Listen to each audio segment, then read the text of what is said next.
नमस्कार, रात के 9 बज चुके हैं और न्यूज 24 पर वक्त हो गया है नॉन स्टॉप एट 9 का। आपके साथ मैं हूं सऊद मोहम्मद खालिद। सबसे पहले बात पश्चिम बंगाल की, जहां पर दूसरे चरण में रण में जो है वो बम्पर वोटिंग हुई है। यहां पर 83% से ज्यादा लोगों ने मतदान किया।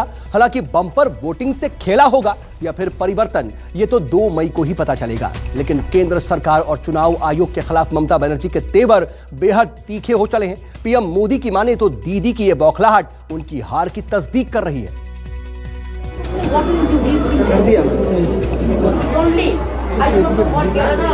बैटल ऑफ बंगाल की सबसे हॉट सीट ममता बनर्जी के गंभीर आरोपों से और हॉट हो गई। पीएम मोदी के लिए भी जवाब देना लाजिमी हो गया। I'm sorry, Mr. Election Commission, you must not Home Minister. How the women journalists are being heckled by BJP workers also in every rally. Please take care and tell your people to control your gundas. I mean, personal secrecy maintain kori. I cannot say whatever I discuss with the observers or whatever I discuss with the governor. That's absolutely my confidential and secret matter that I am not going to discuss. Nandigram में जो हुआ वो हम सब ने देखा है। ये दिखाता है दीदी अपनी हार मान चुकी है। ये दिखाता है बंगाल में बीजेपी की सरकार बनने जा रही है। दीदी अभी भी आखिरी तबक्का जो है उसके चुनाव के नामांकन अभी बाकी है। जरा बताइए ये अफवाह में कितनी सच्चाई है। यहां जो लोगों में कानाफूसी चल रही है कि आप अचानक किसी एक सीट पर आखिर में फॉर्म भरने जा रही हो, क्या ये सच्चाई है क्या? ममता बनर्जी ने आरोप लगाया कि केंद्रीय बलों के जरिए टीएमसी के वोटरों को रोका जा रहा है और चुनाव आयोग गृह मंत्री के इशारे पर काम कर रहा है। ममता बनर्जी ने ये सवाल भी उछाल दिया कि आखिर प्रधानमंत्री वोटिंग के दिन रैली कैसे कर सकते हैं।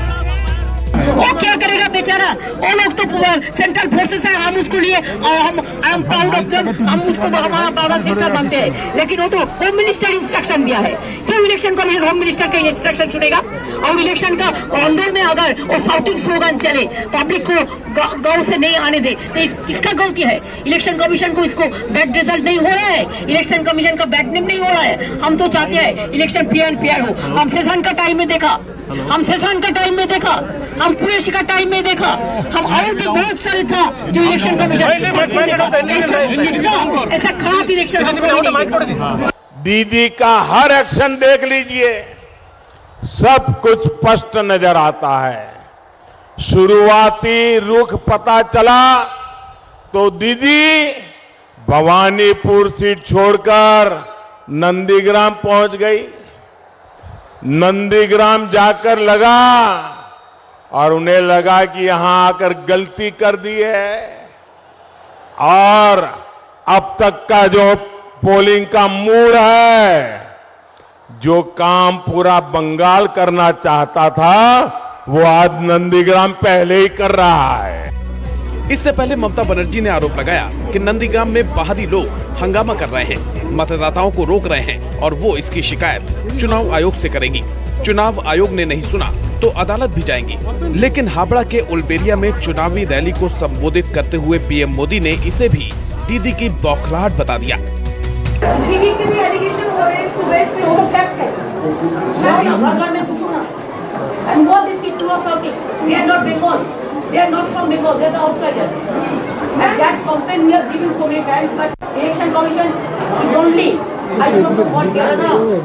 मैम स्लोगनिंग हो रही है लगातार। भाई आप लोग बोलो ना, खाली मेरे को 10 साल मुख्यमंत्री रहते अगर बंगाल की सेवा की होती तो दीदी ये करना पड़ता क्या 3 दिन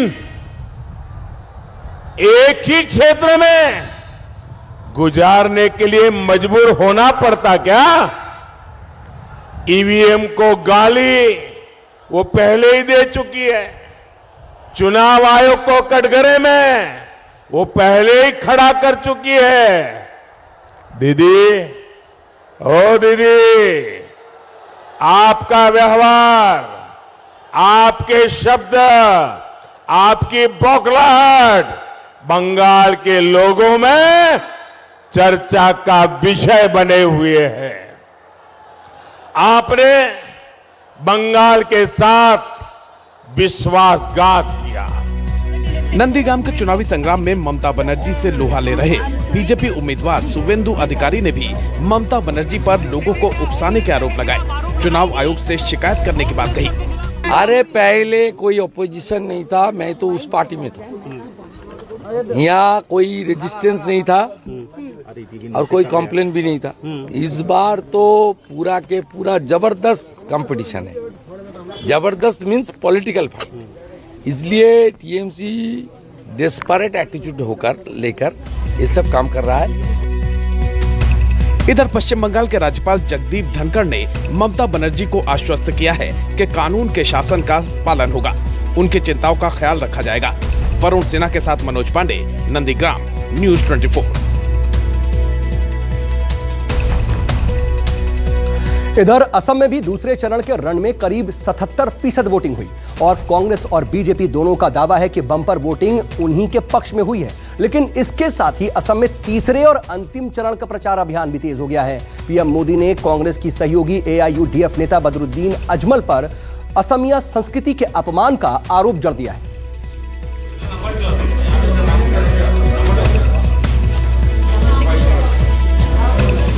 बंगाल की तरह असम में भी दूसरे चरण के रण में बम्पर वोटिंग हुई।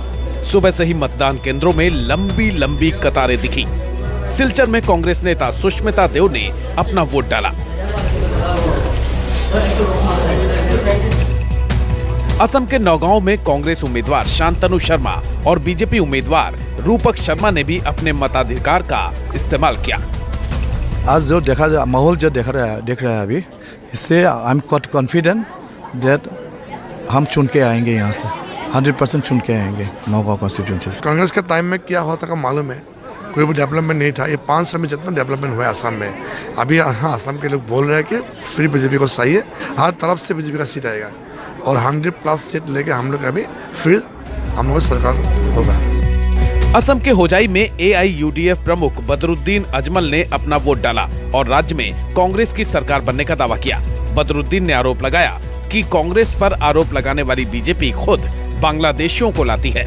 लेकिन कोकराझार में तीसरे चरण का प्रचार करने पहुंचे पीएम मोदी ने एक वायरल वीडियो का जिक्र कर बदरुद्दीन अजमल पर असम की पहचान के अपमान का इल्जाम जड़ दिया।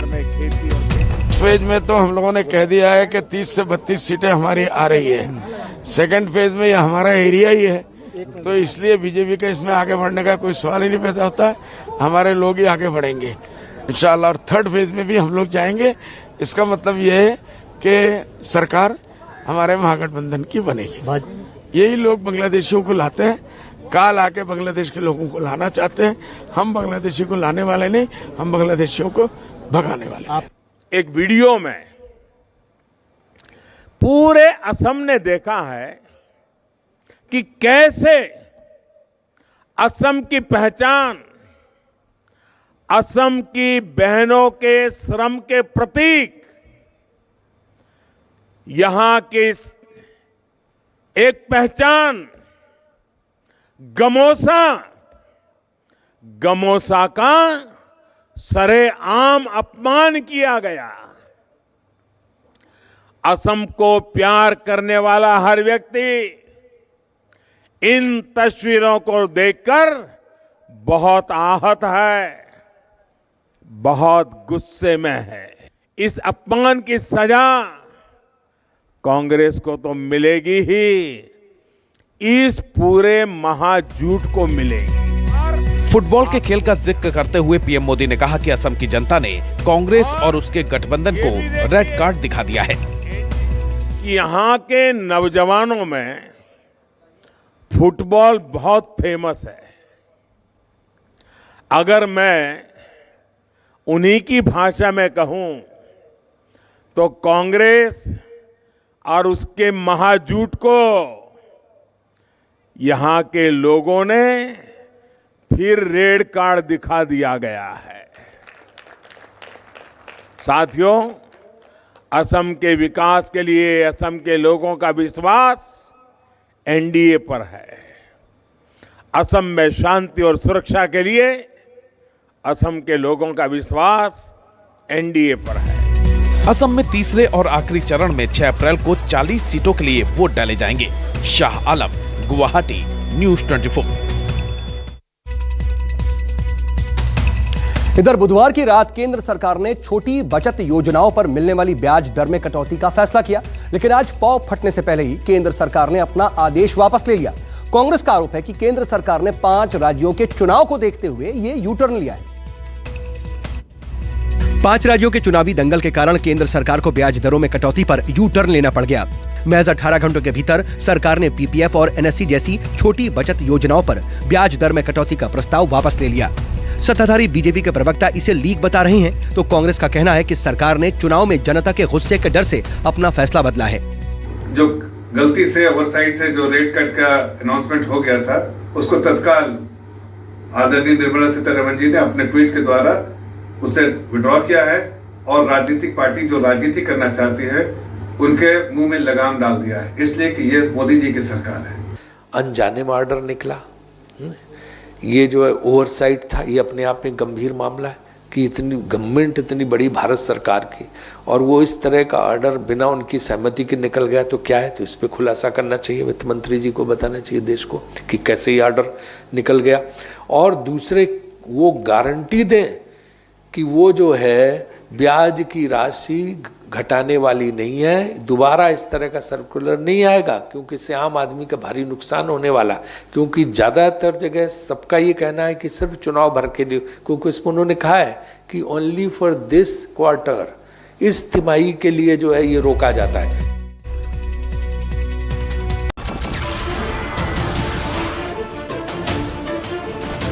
नमस्कार, मैं हूं मानक गुप्ता। अगर आपको हमारा ये वीडियो पसंद आया हो तो इसे लाइक और शेयर जरूर करें, और हां, हमें सब्सक्राइब और फॉलो करना ना भूलें ताकि आप देश और दुनिया की कोई खबर मिस ना करें। तो जुड़े रहिए हमारे साथ और देखते रहिए न्यूज़ 24।